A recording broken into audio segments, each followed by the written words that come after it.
Okay, so welcome back to WestEdge Wednesday. These programs are the panel programs in their entirety from the WestEdge Design Fair back in November 2025, Barker Hangar, Santa Monica, California. The stage was crafted.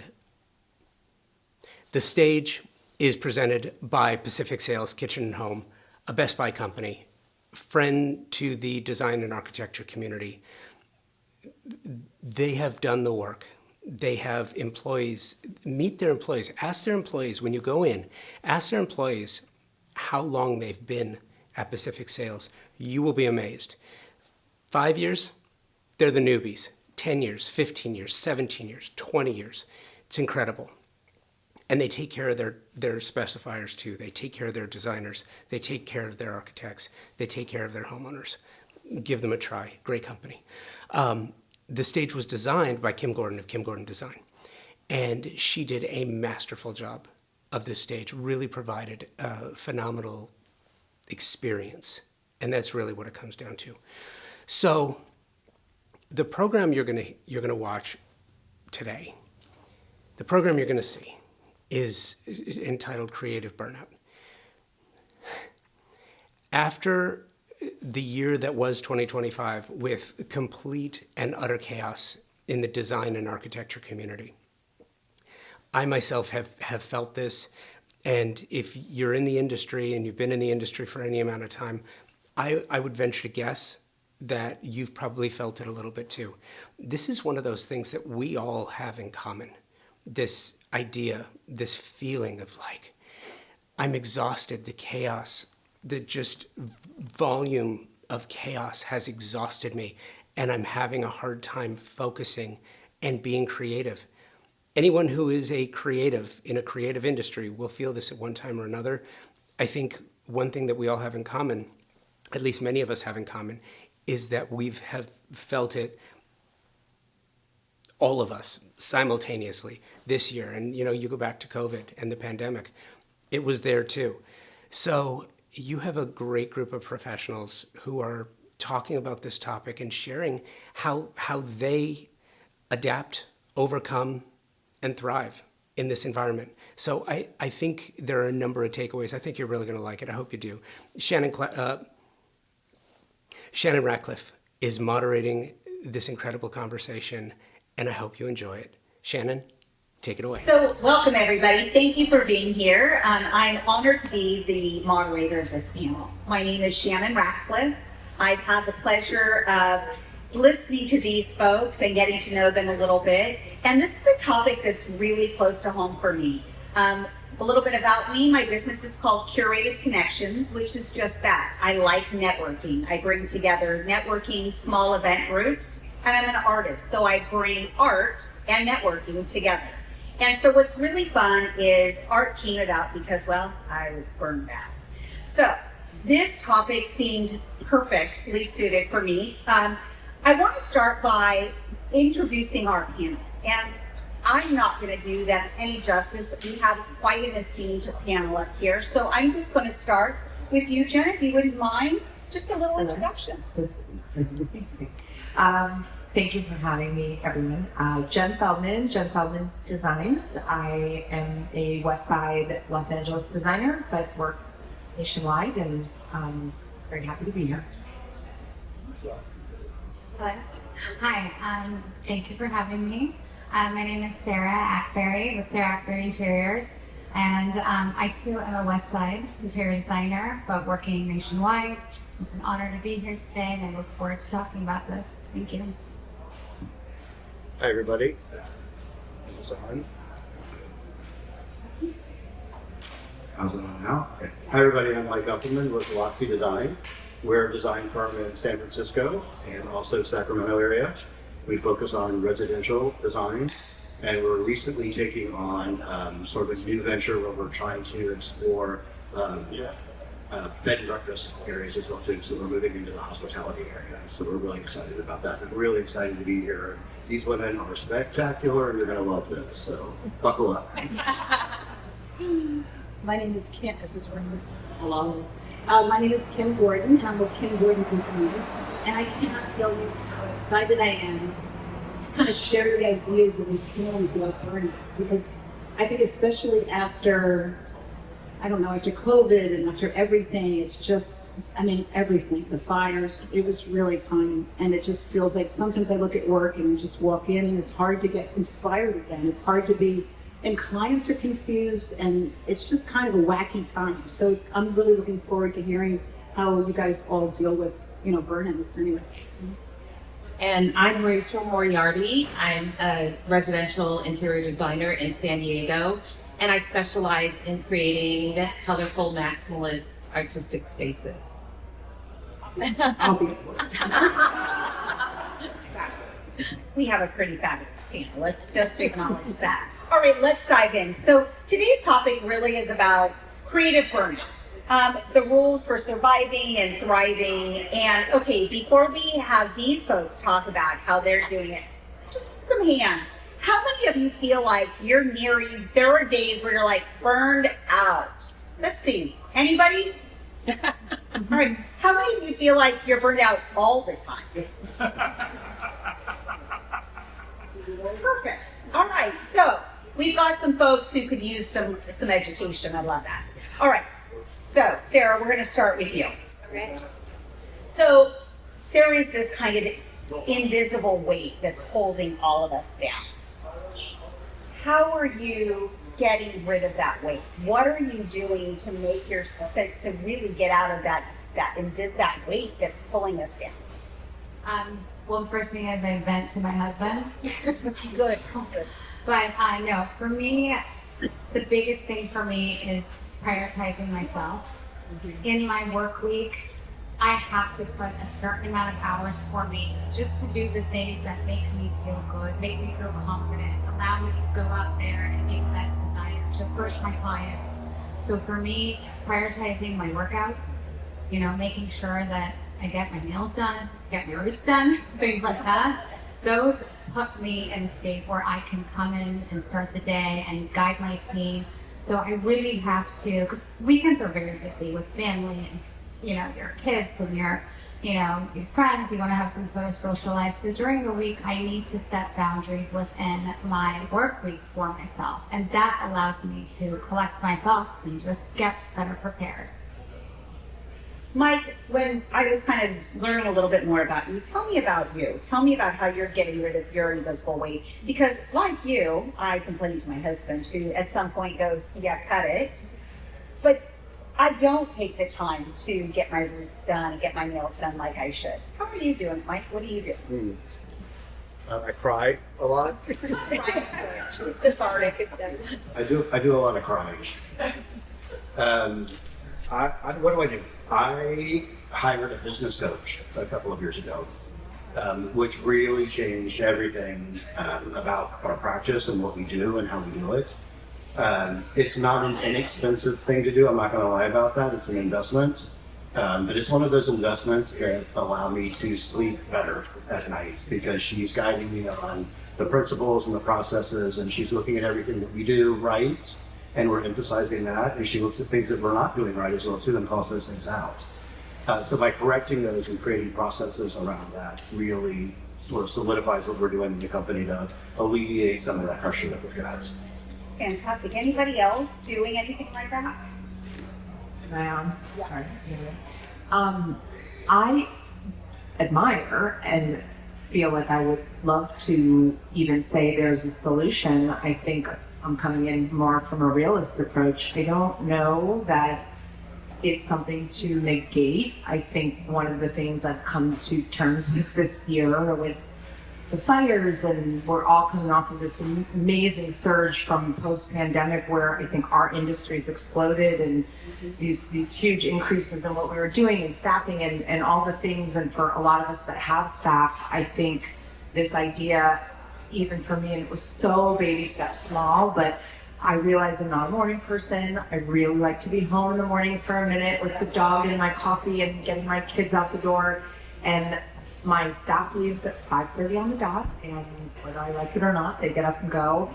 And I give myself at least an hour. I'm thrilled that they leave, and I say from 5:30 to 6:30 or 6:45, I just have my time in the office to at least like do 3 things I didn't do because everybody was talking, or I at least like clear my head before I put on my hat, going home and trying to be whole in whatever way that is for my family that night, and some Trader Joe's free heated dinner. But I think there's just so much that we're all trying to do and do it well, and I think I realize if I try to do it large, I probably will fail, and then I feel over committed. So just the smallest things and getting nails done, but taking the time for ourselves in just whatever way we can find it has really helped me mentally feel like I can reset throughout the chaos that is unarguably going to stay in all of our lives. So, Yeah, I think this is a new normal. Rachel, what about you? Well, this might be TMI, but therapy. And one of the things I was struggling with, sort of creative burnout for me, just kind of looked like I was kind of flatlining. You know, there wasn't like any real joy in what I was doing. And I found out that I was kind of tying my self-worth to productivity. Probably anybody. So the more productive I was, I just felt like, oh, okay, really productive and really happy about that. But I was forgetting that I was human, and sometimes it's the end of the day and I haven't had a sip of water or anything like that. So I really started taking my creativity and making it like it's the business asset. I have a small firm, so I had to really honor it more, and that was sort of the path that led me there. All right, Kim. There's therapy. There's yelling at your husband. Right. There's probably some illegal substance.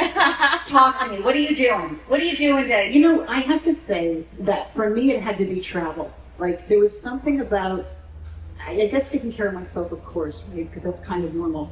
But I really needed to understand more about, like, reading more and getting out there more and seeing what are other countries doing, what are other people doing, what's going on in design. I sort of went deep in the research, and then I tightened up our team. I'm with this glorious woman here, Julia, and we've gotten a little bit more about working out in the planet more a little bit, and I have to say that it's changed everything. When I started to see how other people are, I don't want to say suffering, but going through it, and then traveling around and into Morocco and been to some really cool places, and I went alone, which was a little crazy, but I loved it, to France. It was amazing. And I know I didn't find anybody hot to have sex with, but I did go, it was fun. But I should have. I was there alone. But anyway, but to say that, I have to say that but really getting out there and seeing things and reading and getting back into magazines, it was like I had to get tighter again. Like I had to get, like you said, right? Like I had to get smaller. I had to just kind of go like, what? And even now, I don't know where to go with the company and what does it mean? As you start moving on, you're like, if we talk about one more door handle for like an hour, I'm going to probably not, I might blow my brains out, right? Like honestly, like, right? And and one of the things, and Josh will tell you, one of the things we thought about was how do we bring a theme, kind of like a little theme, right, Josh, to the whole thing. We thought about the forest through the trees, this idea of we're so tight looking, and that's, I think, where burnout happens, right? The burnout is because it's right here, like, oh my God, this climate, or this such and such. But it's really, what is the forest? And for me, like yourself, I came from an artist background, so to remember, oh my God, I'm building a space for people to make children in. We're making environments that people were dating, then they wanted to get married, and they wanted to spend their life together, and they chose something that we made. I still can't, how much cooler is that? Nothing is cooler than that as far as I'm concerned. So it had to kind of go, and I forgot that, by the way. In the sadness and in the blood, I forgot about all that. And then there I was, walking around some weird place in Morocco, getting my pocket picked, or whatever's going on, not getting laid. And while that was happening, I literally was like, wait a minute, you're making places, spaces, environments, homes. Oh my God. Like, stop. Like, and that's how it happened. Please. Well, the thing to add on to that is I think so much of our job, and the reason why clients come to us is to have experience to lead them, and many days I say we're just better professional guessers than the clients. Yes. But anyway, I think this reminder to them that it's the sum of all the parts and it's a holistic process. And when you have a partner that you can really trust in a design forum, you know, the door handle just shouldn't matter. Like, we should be the ones that should say it's A or B, or we've guided it to a certain degree, and like, save your energy to the things that are more important to you or more valuable to you. Let me deal with this. Why are we losing our marbles over the door handle? We've just lost an hour, and now I don't have that hour for you anymore, client. And so they're, you know, it's the world that's shaken our clients to give them more empowerment, that they know more, because the internet, I think they know, they do. And I think, you know, this comfortably uncomfortable place of saying, look, I know you may not get it now, but that's why we have these jobs. We have the superpower of seeing how it all can come together. Just let us do this so that you can actually pick something that you will find more joy in, you know, at the end of it. And it's a struggle. It's a very common thread that I'm seeing. And you know, they're burnt out too, right? I mean, our clients are also really burnt out, and they're constantly looking at magazines and news, and gosh, you know, HGTV and how to flip it and whatever. You know, all of that. I mean, they get like, oh my God, I should make it like this, you know, or whatever. You know how that turns us around. It's hard. And I was so impressed with our phone call. You have got the coolest contract stuff. The way that he hits clients and stuff, you guys, is fascinating, and that really helps. You'll get it. So, yeah, you and I were on the same. Oh, yeah, we're always here. We want to pick your brain, Mike. Yes, Bring us your brain. Bring us your brain. What do you want to know? I want to talk about how you set up your own boundaries. Oh, there you go. Very good. You talked about boundaries. Yeah. And it was a big conversation. Yeah.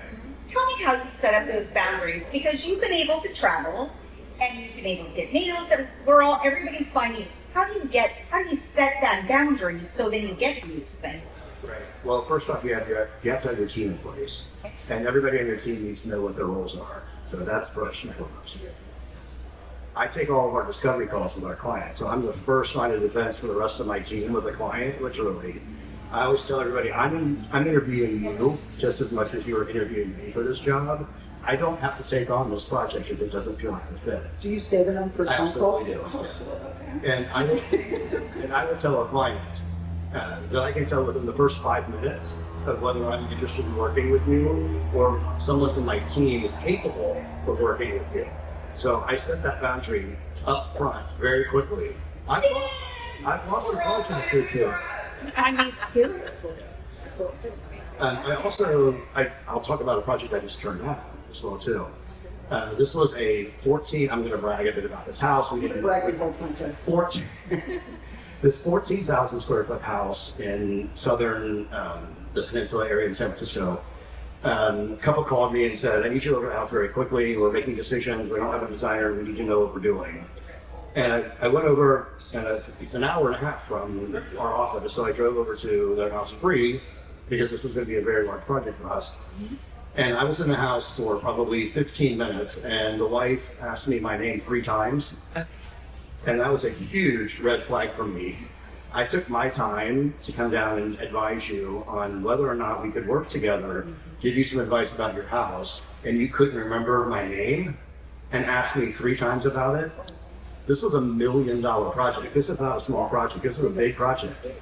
So I came back and I talked to my business partner about it. I said, "Look, I don't want to color this for you. I want you to have this from a clear perspective. It's a good project. It will make us a lot of money. Here are the red flags that I'm seeing.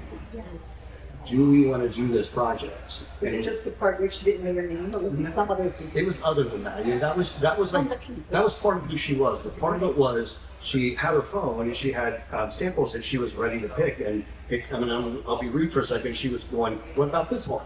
What about this one? Should I use this one? And how should I run this up the wall?" And I had to remind her, this is a discovery conversation we're having. I'm not here to pick the. She was not taking no for an answer. That's how she was. So she's doing this. She's like making. So she's going like this, and she's showing you, and you're just like, Yeah, I say we will talk about that once we're in contract. But right now, we're trying to decide whether or not I can even help you with this project. That's all right. It's that dating component. I think we were talking about that in the Zoom of like, we are businesses of service. Clearly, that's what we are here and outlined to do. But it is, we've worked to get to these moments in time where it should be equally compatible. And it's a really brave thing to say. It's really awesome. Yeah. But it's probably trusting You're a that. coach, by the way, or is that something you already did? You know, I think a little bit of both. I think some of that comes from, I think when you're younger in your career, like everyone wants to say yes. Like you don't want to turn down a job. Like, yes, I'll do it. And then you're like, am I the cost? Like, how the hell am I going to do this? And a lot of times, it's the hell part of it. There was a lot of times where we took projects, and I'll tell you, clients with smaller projects are the ones that bark the loudest. They think they require the same level of detail that a multi-million-dollar project does because they've hired us. So if you're small and you're trying to like get started on your business and you have to say yes, my advice is set very clear boundaries from the very beginning. Be firm with that client and say, here's what I will do, and here's what I will not do for this project. Do you still want to work together? It will be 2 rounds of revisions, and that's all we're going to do. You cannot call me at 6 o'clock on Saturday afternoon and text me 4 times. You can, and I will respond to you on Monday morning. When you get a little later into your career, which fortunately we are right now, you get to pick and choose your clients a little bit better. You get to spend a little more time figuring out who they are. So it's during that time that really makes sense for you to say, yes, this is a good project for us, and here's why it might not be. You're exactly right. And to add to that, when initially when you meet a client, you're ready that. So you really need to ask the right questions, really understand, have they worked with a designer before? Have they not? Have they had a good experience? Have they had a bad experience? Just asking them the right questions really will allow you to, is this going to be a good fit? And a huge part of it is educating the clients. This whole process is constantly teaching them. I always say, you're going to be a great designer when we're done with this house. Like, you're going to learn so much. So it's really important to give them the tools and really show them why we are here, because we've been doing this for a long time. We've gotten to a place where we know what is best for them. And we're also conscious of their wall. We're not trying to just make them spend all this money, but we want to give them a good design and a design that's long-lasting. Things, you have to build that trust, obviously. It takes time. So you really have to educate them. Yeah, that's actually probably keeps you from being burnt out. Like if you're picking the right clients and they're really respecting you in your space, that would help a lot. You must not massage with your nails ever. No, I love it. Don't get me wrong, I love it. But finding the right client is the key to success, like it really is. A small brag is in Interiors Magazine, which is right here. A couple of months ago, they had a submission form for the whole awards they had. And they called me a month ago and said, hey, you've won one of the awards. You won Best Traditional Residence. I was like, oh, that's incredible. And we flew down to LA last week and accepted the award. And at the end of the night, they announced the 2025 Home of the Year, which we won. Wow.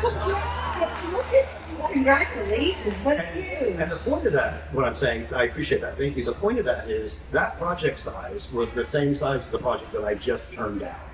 But that client was my ideal client. That client said from the very beginning, let's play. Let's have fun. Turn my house into a little rock and roll haven for us.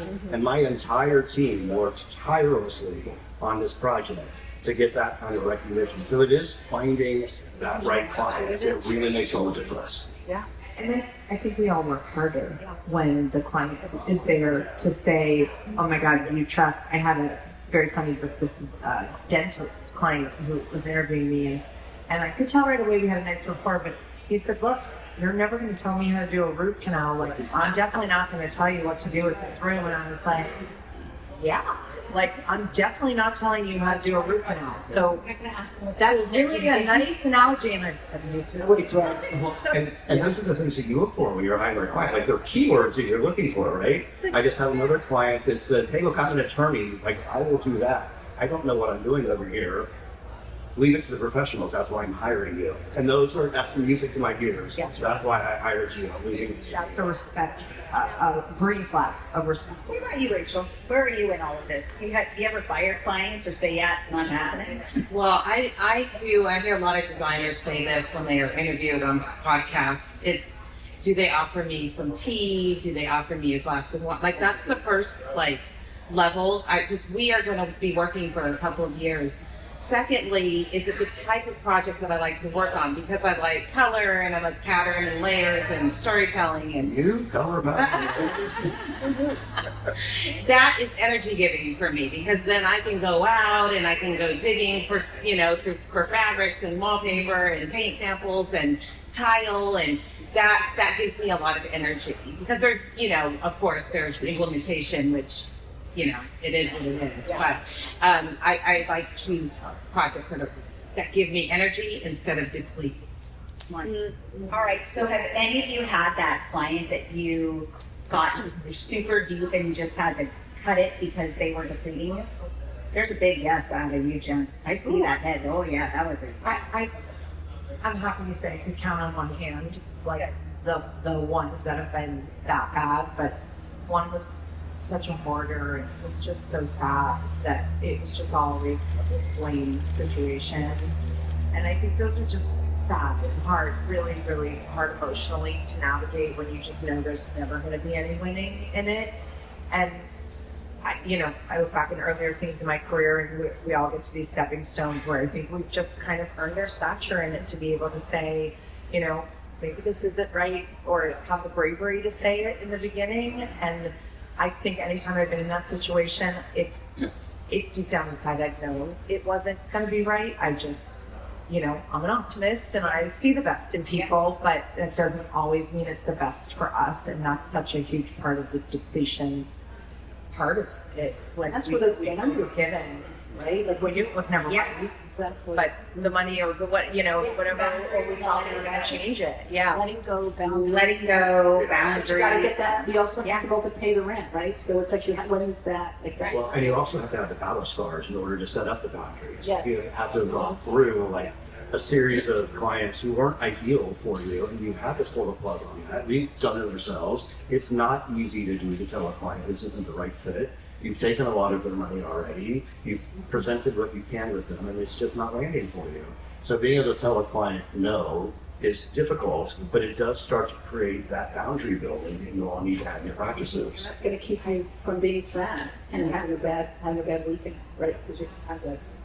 So Kim, you talked about travel and it kind of filled your cup back up. Mm-hmm. What fills your cup back up, Rachel? What makes you happy? Better than us. Feathers. Lots and lots of others. When I started, so I was very much a DIYer. I loved treasure hunting for vintage estate sales. And the busier I got, the more I got away from those passions. And so it was really finding my way back to doing some of that. And Julie Ireland, thank you. I did some art in High Point with feathers, surprisingly, and fabrics, and she had me do some art for the Connoisseurs Lounge. But just getting in and working with my hands and doing some of that, like how I started, is also really energy giving right now. I was gonna say, I always something, Please. but I feel like there's this refueling that we all like. We're so structured. We have to be so disciplined to do what we do, but to be a creative and use every best practice, but do it uniquely for our clients. But we're always toggling with the fixed and the flexible of these things. But I think I'm such a structured person and always on a schedule, whatever it is, going to Round Top, Texas. If any of you have gone recently, it's just a mess of heaven for people built like us. And I think I've learned to give myself time to get lost within the areas that I know I need to be found in, or I know I'm here for the right reason, but like, just give me an hour to do something that I just make the left turn and go in a different aisle and see something new and give ourselves time to explore within the the structure of how we know we want to be so accomplished, and perfectionism of, we all carry so much of those traits to be able to do this job. And I think I've allowed myself that freedom of like, just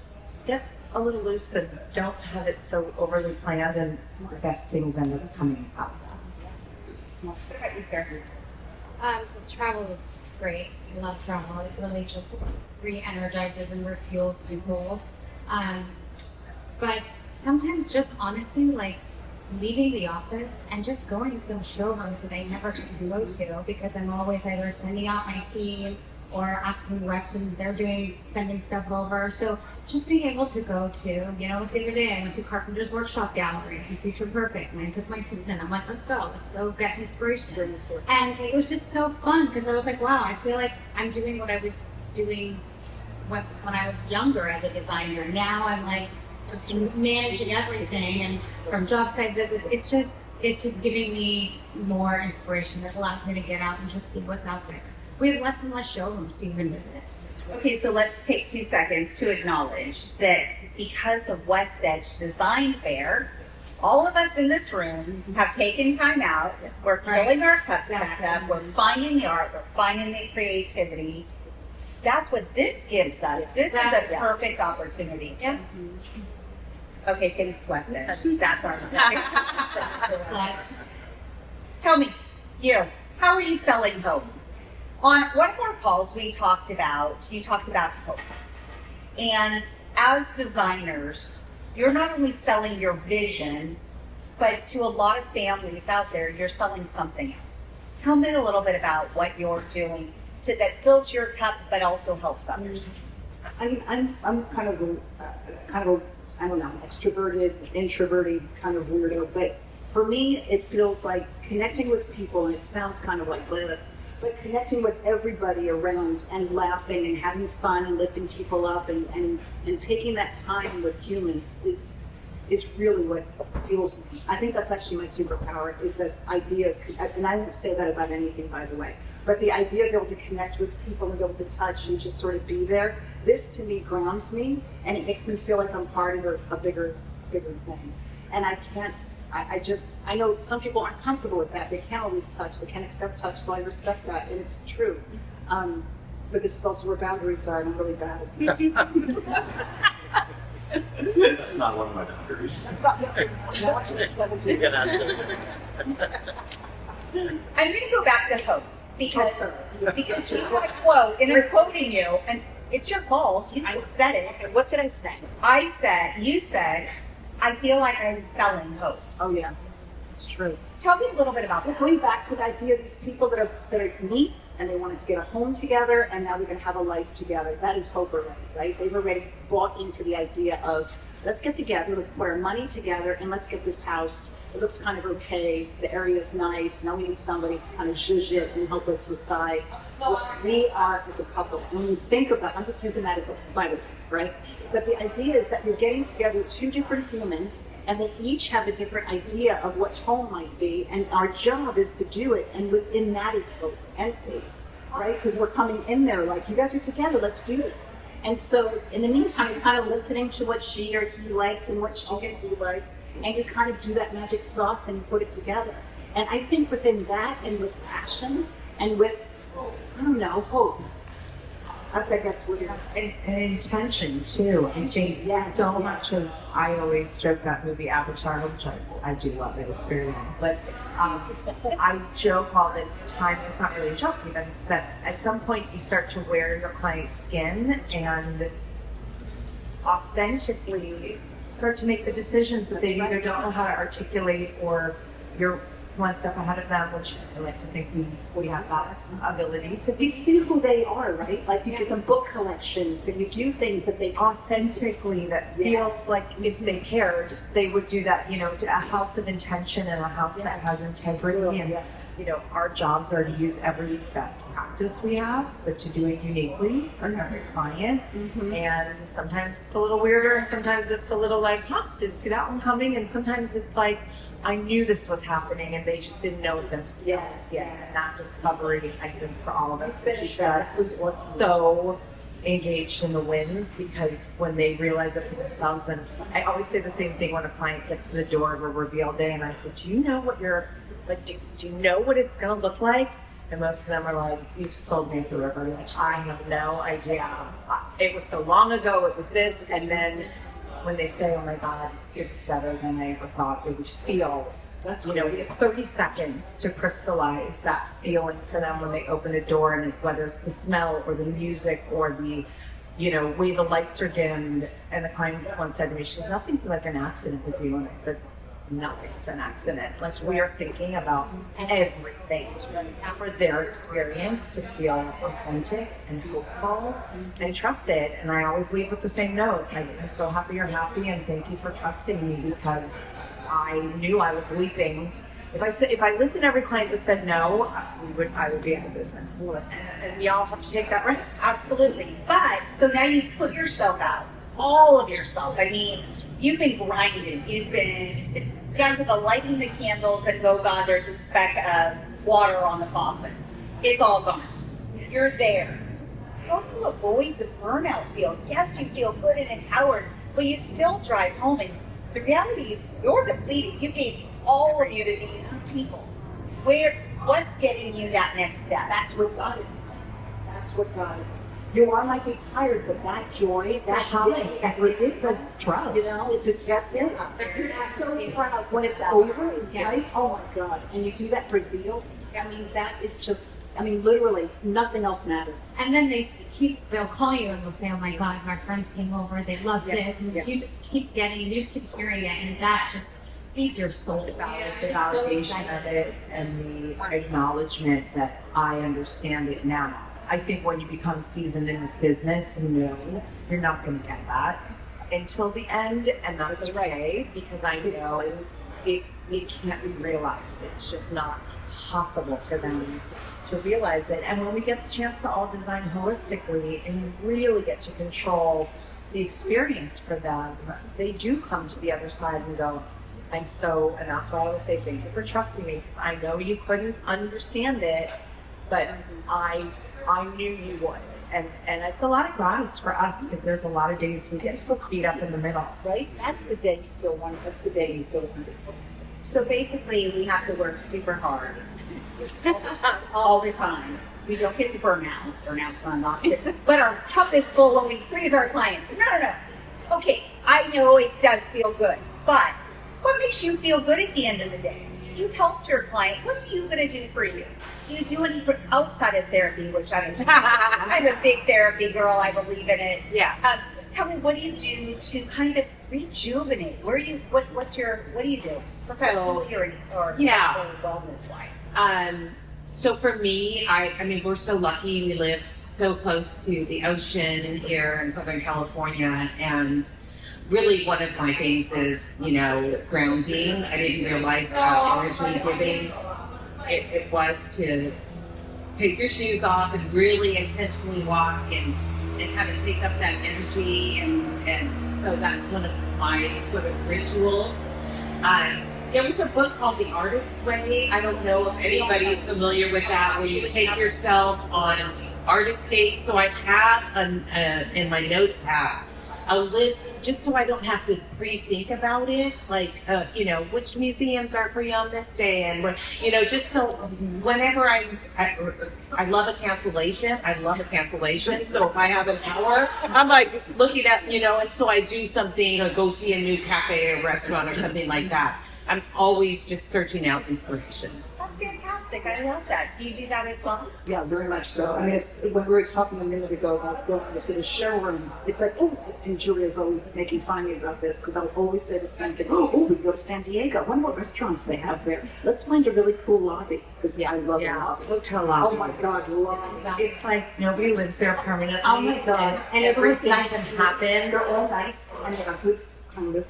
You can get good food, and the waiters are super nice. You can be there for hours to plug your phone in. Oh my God, I love a lobby. I was like under a chair in a restaurant, like looking at a tag, and the waiter was like, "Are you okay?" And I was like, "Oh, I'm perfect. I'm just seeing what the brand is." So good.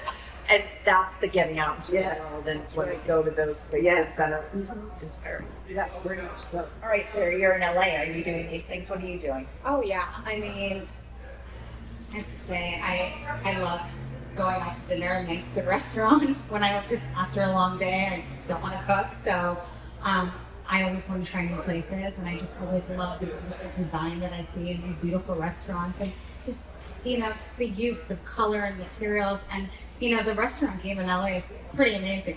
We have some great restaurants and always opening. So that is just a creative outlet.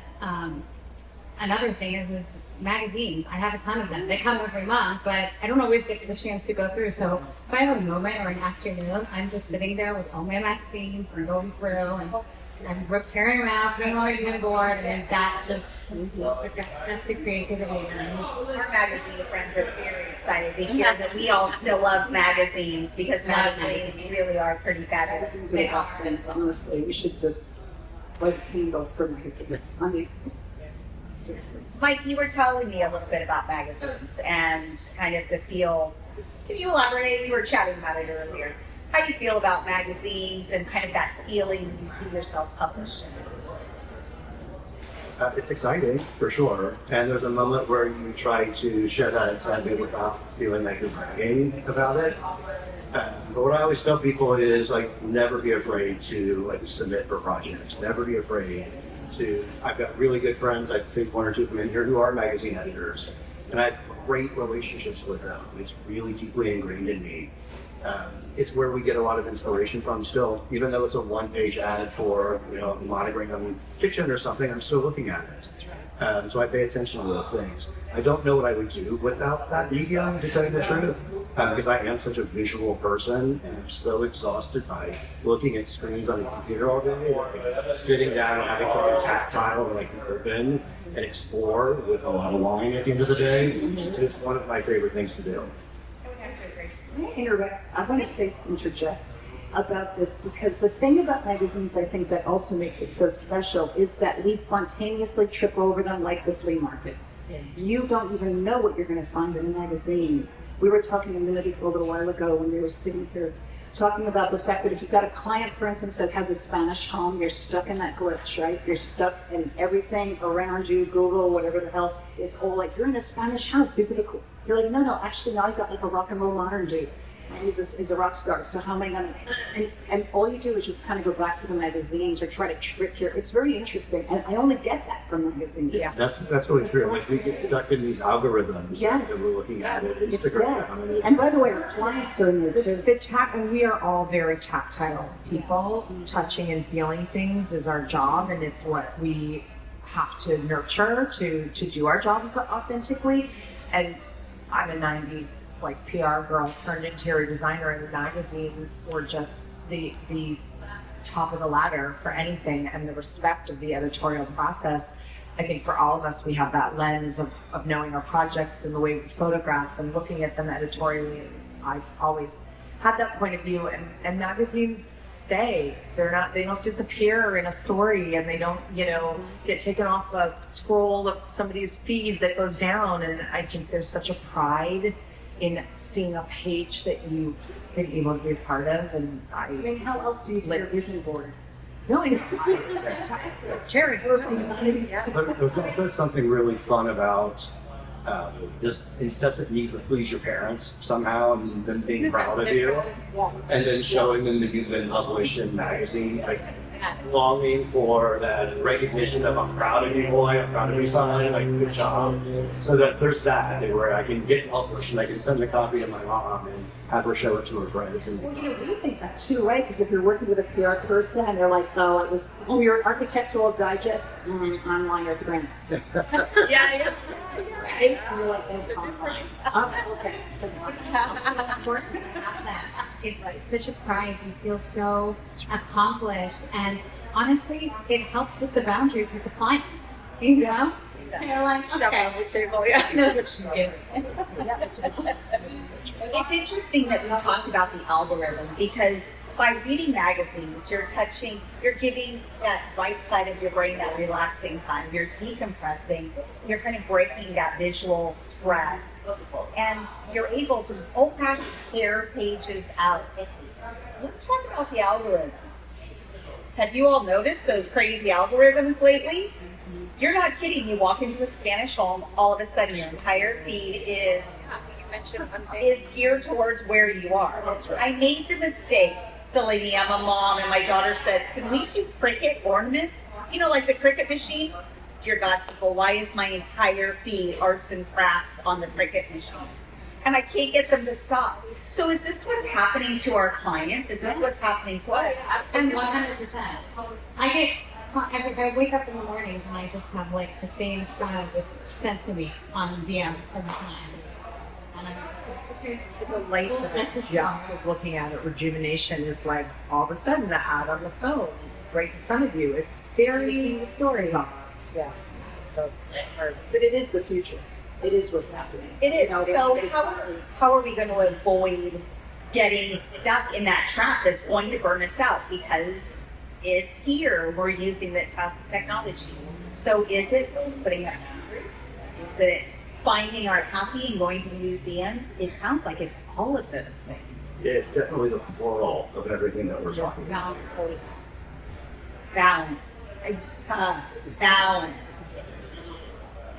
I'd love us all to be able to like go back to flip phones of just like actually using the phone for a call. I mean, it's us though, right? It's us. We're the ones doing it. And it's just, we feed this, and there's so many beautiful things that have come out of it and will continue to, and safety in our families and all the great things that a phone and technology can do. But a lot of ways I wish it was back to that. Like, I remember when I got my phone in the car and could only like, my dad was like, don't you ever use it unless it's a total emergency because it'll be like $100 a minute. But like, it was there for security, but it wasn't our lifeline. Like we lived, we were doing, we were seeing, we were exploring, and nobody was tracking us. And it was a great thing to have had that our kids. This is what's so tragic is this is it. And we have to figure it out. That's And that's where artists come in, right? This is where to kind of look at it. How do we do it? We are supposed to be the leaders, right? Like we're supposed to be looking at it. So how do we do it? And going back to magazines, that's like literally the only thing I could think about right now that gives you that spontaneity. You know, like I can't actually, I'm going shopping or traveling. You know, you're like, oh, I didn't even know this. Oh, I'm the surprise. right? The surprise. Because really, when we're doing a home, and you're, like you said before, you're carrying your client's energy with you. You're sort of wearing a pair of sunglasses and it's filtering what your person likes, and you're just walking around and, oh, they would love that, or, you know, she is this person. You know, and she would love this in her room. There's part of that too where your clients are getting ahead of you in your technology a lot of times. In Northern California, I don't know what it's like down here, but our clients are challenging up there sometimes. They push you really hard. And I'll give you an example where I've got a client who's a friend of mine, and we're designing an outdoor kitchen with an intricate pizza oven at the India lift countertop for it, and had a suggestion of using the remnants from the countertop to do the doors on the outside. And I gave him a couple options for like what the structure of the oven could look like. And 5 minutes later, he sent it back to me. He's like, "Is this what you're talking about?" And he had fully rendered the pizza oven set that I've done. And he's like, "Yeah, there's a program called Google Banana, Nano Banana. I did it in 5 minutes." So now my team is scurrying around to learn Nano Banana to stay ahead of our clients, who are very well informed these days. Okay, Nano Banana. Curious. Anyone else heard of this? Okay. All right. Well, we learned something. Some of us learned something new today. Yeah, they come up with it. They actually come over. Like we have clients that'll just come, you know, or one, or particularly one, and we'll just say, "We love this rug," and she'll immediately, in minutes, that she'll just come back and say, "Oh, I like the way it looks." And we'll like, "What?" And also, the Google reverse image search is a killer as well too. It's a killer. But I like to do it with people's shoes. Like I'll be sitting in line and I'll see somebody with really cool shoes, and I'm not joking. I photograph strangers. Google. And I buy those shoes. Right there in my size, standing in line. He comes back. No time for burnout. Don't have to burn out. Store. Instant gratification. I'm just like,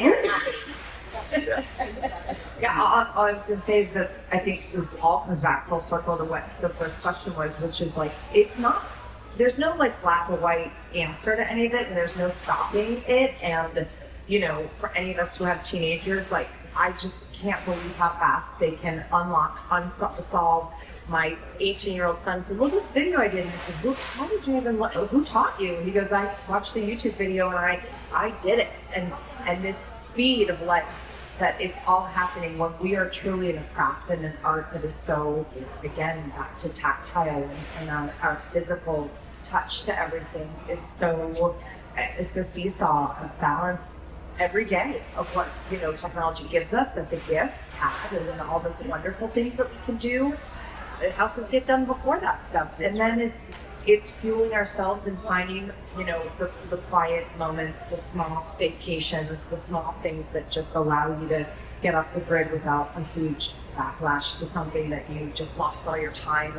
And I think it's a really uncharted place to be. It's interesting, right? With our teenagers, I've got one of the same age as yours. And I have to say that I sit there a lot of times and I just think, I wonder what's happening in interior design with all of this. You know, like anything, right? But it's not just AI, it's just how do you intuit something? You know, and I'm not saying it's better or not, trust me. I mean, I just know that we can't very well be, you know, afraid of Elvis or Elvis and what's here, right? Like, it's there. So I'm curious, I have no idea. Like your next panel, like what's going on? Like seriously. It is crazy. I think the biggest thing though that is hard, and personally I find it, I don't know if all of you find it, is putting the cell phone down. You tell yourself, I'm going to give myself an hour. I'm not going to look at my cell phone. You put it down and 2 minutes later you go, oi, I got to buy XYZ on Amazon and I forgot I needed to do a post office. I'll go. And next thing you know, you're back on your Zoom scrolling again.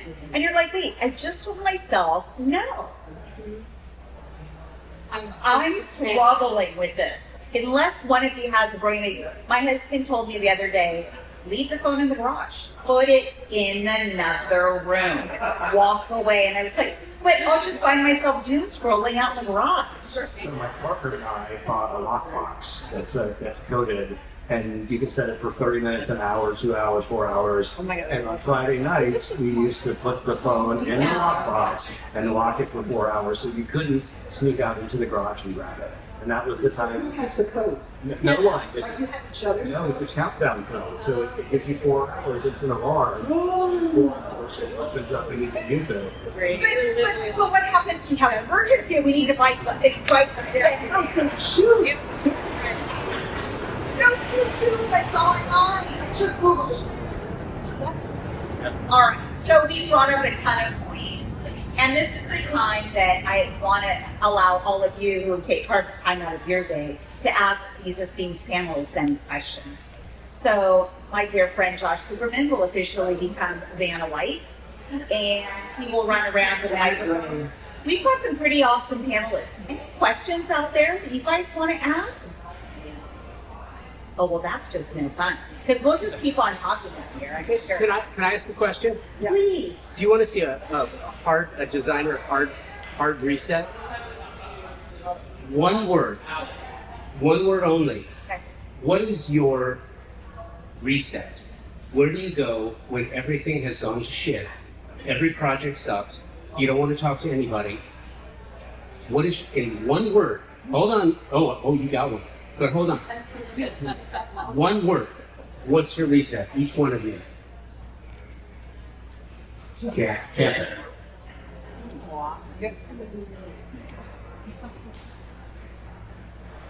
I guess anywhere, just running away.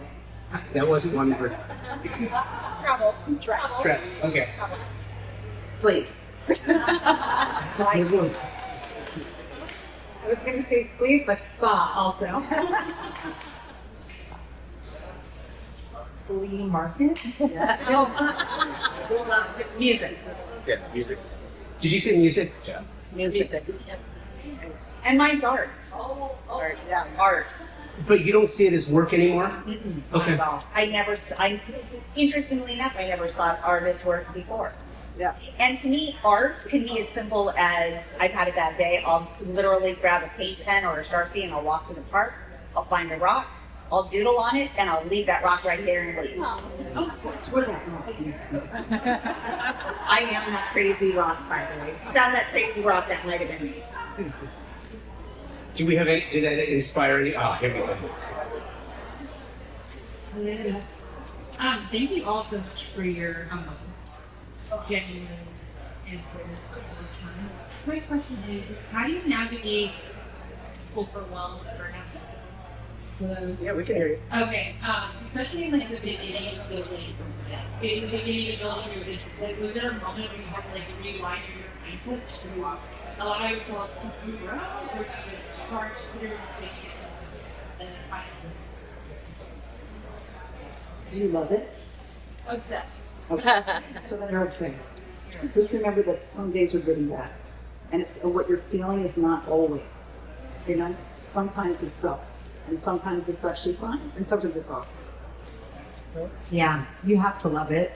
But I often say to myself, won't matter in 5 minutes, 5 days, 5 years, and give yourself the permission to let go of the shorter answer stuff, because I think we all get very overfixated that we have to stop it all the time. Forest tree thing that we were talking about when we first started. Looking at the forest, all those stupid little, lovely little details. And but seeing a little bit further than that and going, this is what I want, and I love this. But I don't think we can do any of this without picking the right client, right? I mean, it sounds, we have to make money though, so that's where it gets really glitchy, because you're thinking, oh my God, I need to get this client. It's 14,000 square foot house. It's really hard, especially where you're saying you're starting out. Like, it's hard when you get some bad clients. Sometimes you have to say, maybe this isn't going to be bad. You know, I don't know if it's good or bad. It might actually be fine, but you have to. I think too, when you're starting out, this job is a hustle. Like it is a hustle. We're not selling widgets on a shelf somewhere and making quota. We're trying to figure out where our next client is going to come from. We've got books of creativity and vision boards and things that we're ready to present to a client at any given moment sometimes, but sometimes we don't have that client. So you got to know from the very beginning that this job is a hustle. And you've got to prepare yourself, because you will be overwhelmed for quite some time. There's no way around it. You're going to be overwhelmed. And that's okay. Thrive in the overwhelm. Or suffer. Yeah. You have to go through all of the ups and downs to understand how to give yourself the boundaries you need. It's the learning curve, and it's great because you'll never make a mistake. Once you make that mistake, you'll never do it again. And you'll add it in your contract, and you'll That's exactly add a paragraph. Everyone listens to the better silver lining. Yeah. But if you love it, it's the best thing. Because, you know, it's that gratification, that reveal with the clients, and they pick up the phone and they call back, and it's why you do it. Keep at it. And maybe try to make it good. Like, try to just kind of remember where they're coming from is important. A lot of empathy really matters. You know, to kind of look at them and go, oh my God, they just gave me all this money and they trust me, and I'm sounding like a freak right now, or I'm starting to get mad at them, whatever it is, don't let your burnout, I guess, affect them in a way, or if it does, just be like, just look at them. Just remember who they are as humans, and just go, wow, this is also, this is also. Well, and leave space for it. I think that's the other thing that everybody's like ignoring. Like, if you are going to be overwhelmed and you're probably going to fail at something, I'm like, it's like my regional board that I need to get printed by a cricket or something. Something will go wrong, and we will. Can I say that word? We will F up. Say we're always gonna fix it, and we're always gonna find a solution, and we're always gonna be. We're all still gonna be winning. It's like the more you leave space for that, the more it will surprise you, knock you out for longer than you need to feel it for. We got one more. Great, we've got one more question. Email that. I love the media. Any other questions out there? Okay, so our takeaways are, we're going to all buy a box that we're going to lock our phones in. Or at least I may go to that thing on Amazon and buy a box, because I think that's pretty awesome. We're all going to try to remember boundaries. We're going to take some big lessons. We're going to sell some hope. We're going to have boundaries. We're going to cherish those times that our clients love what we reveal, and we're going to remember those times when we're mired in crap and crud and we feel overwhelmed. We're going to find that little bit of hope that gets us going.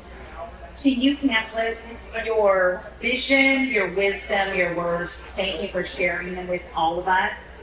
I thank all of you for taking the time out of your day to join us today. I think today's panel gave us all a little bit of inspiration and a little bit of reminder that we all deal with burnout. It's just how we end up on the other end stronger and better for it. That's right. So, yeah, give him some love, please.